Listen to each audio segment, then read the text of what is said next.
You know when you flip a light switch? Ever stop and really think about it? Like, where does that power actually come from? It seems so simple, right? Just a click. But behind that little switch is this enormous, super complex system. So today, we're going to pull back the curtain and see what's really going on. So think about it like this. On the one hand, you've got power that's small scale, personal, like a battery in a flashlight. Super simple, totally self-contained. But then, you've got this. The massive, mind-boggling infrastructure we need to power millions and millions of homes, like this huge hydroelectric dam. The question is, how do we bridge that gap? Well, you might be surprised to hear this, but the key to understanding these huge challenges, it's actually hiding in a pretty unexpected place. We're going to use a high school physics exam paper, a GCE paper to be exact, as our roadmap. And what's cool is that it asks the very same questions that engineers and policymakers have to deal with every single day. All right, let's get into it.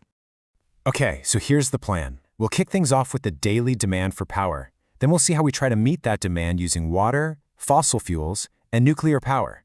And to wrap it all up, we'll look at the massive choices we have to make for our energy future. All right, first things first, we've got this constant need for electricity, but that need is always changing. It's not like our power grids just have a simple on-off switch. Nope, it's more like a super high-stakes tightrope walk, a delicate balancing act that's happening 24/7. Okay, check this out. What's so cool about this graph is that it's basically a picture of our daily routine, all of us together. See this dip? That's when most of us are asleep. But then, boom, around 6 a.m., it just shoots up. That's everyone's alarms going off, coffee makers, kettles boiling. You get the picture. It stays pretty high all day, and then you get another massive peak in the evening when we all get home, start cooking, and crash in front of the TV. This daily roller coaster, that's the big challenge. So, the big question is, how on earth do you deal with those massive spikes in demand? Well, one of the most powerful tools in the toolbox is hydroelectricity. It's actually a really elegant solution, basically using gravity and water to both store and generate energy when you need it most. This diagram shows it perfectly. You've got all this water stored up high in a reservoir, which means it's packed with what we call gravitational potential energy. Then, when we need a burst of power, they open the gates. The water rushes down, spinning these massive turbines. And those turbines are connected to generators, which turn all that motion, that kinetic energy, into the electricity that powers our homes. It's a beautifully simple idea, but unbelievably powerful. Okay, so just how much water are we really talking about here? This is where the physics paper gets down to business. It asks us to calculate the actual mass of all that water. So, to figure that out, we start with a basic physics formula. Density equals mass divided by volume. We just need to shuffle that around a bit to solve for mass.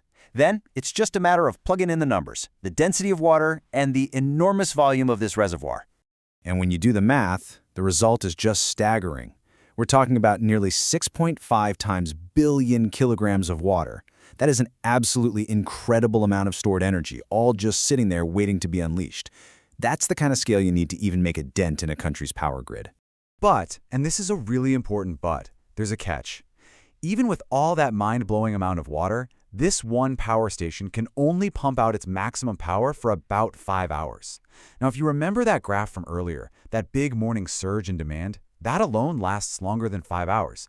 So what this tells us is that hydroelectric power is fantastic for giving the grid a quick, powerful boost, but it's not the whole solution. It can't solve the entire puzzle by itself. Which of course brings us to the old workhorses of the energy world, fossil fuels. Now it's easy to lump them all together, but they aren't all the same. In fact, over the last decade or so, there's been a massive shift away from one and towards another, specifically from coal to natural gas. Let's take a look at what that shift actually looks like. Yeah, this chart tells the story so clearly you almost don't need words. Just look at the dark gray bars, that's coal, and the light gray ones for gas. You can see between 2014 and 2018, while the power we get from gas is steadily climbing, the amount from coal it falls off a cliff. Let's just zoom in on coal for a second just to really see how dramatic this is. In only 4 years, its contribution to the power grid completely cratered. So, what happened? Why the huge change? Well, that physics paper points to 2 main environmental reasons. First off, for the same amount of energy you get out, burning natural gas releases less carbon dioxide than burning coal does. That's a big one. And second, gas power plants are cleaner in another way. They don't leave behind a bunch of solid waste, like the ash you get from coal, which has to be dealt with. And look, that reduction in CO2 is absolutely critical. This graph here shows the average sea surface temperature, and you can see a clear, worrying trend upwards. That's a huge indicator of climate change, and it's directly tied to greenhouse gas emissions from things like burning fossil fuels. So yeah, shifting from coal to gas is a step in the right direction, but it's just one piece of a much, much bigger puzzle. Okay, so this brings us to another heavy hitter in the world of low-carbon energy, nuclear power. Now, when people say nuclear energy, they're usually talking about one of two very different processes, both of which can unlock the incredible power that's stored inside an atom. Those two processes are called fission and fusion. So what's the actual difference between them? Well, think of it this way. Fission, which is what all our current nuclear plants do, is all about splitting a big, heavy atom, like uranium, into smaller bits. Fusion is the exact opposite. It's about taking two really small, light atoms and slamming them together to make a bigger one. It's the same process that powers our sun. The key thing is, both of these methods release a truly enormous amount of energy. Now, one of the biggest challenges with nuclear power, especially fission, is what to do with the radioactive waste it creates. And to get your head around that problem, you need to understand something called half-life. The easiest way to think about it is like a decay timer for how radioactive something is. It's the amount of time it takes for the stuff to become half as radioactive as it was to start with. Basically, it tells you how long this material is going to stay dangerous. And this is why scientists are so excited about fusion. The waste that fusion reactors would produce is expected to have a way shorter half-life than the stuff from our current fission reactors. So what does that mean in practice? It means we'd have to store it safely for maybe a few decades or a century or two instead of for thousands and thousands of years. That's a massive game-changing advantage. Okay, so we've looked at the power of water, we've looked at fossil fuels, and we've peered inside the atom. And it's pretty clear that every single one has its own set of pros and cons. Powering an entire country isn't about finding that one single, perfect, magic bullet source.